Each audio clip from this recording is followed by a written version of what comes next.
Alright, so guys, I'm doing a bike check since I have nothing else to do. Kind of got kicked out of school for getting into a fight, so get started.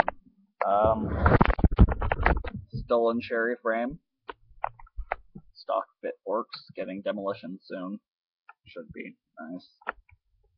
Salt, front wheel, United Direct white wall.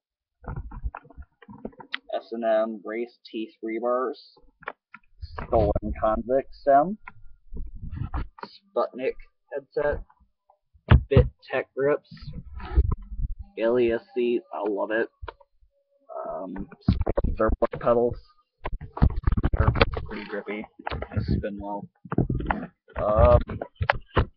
Odyssey MVS sprocket, it's nice, bent to shit. Getting a blind arrow sprocket too after I get my profiles. Shadow interlock 2.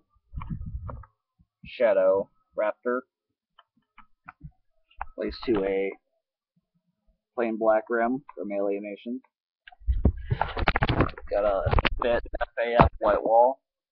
It's in 2.3, just like my United Direct. I think that's it.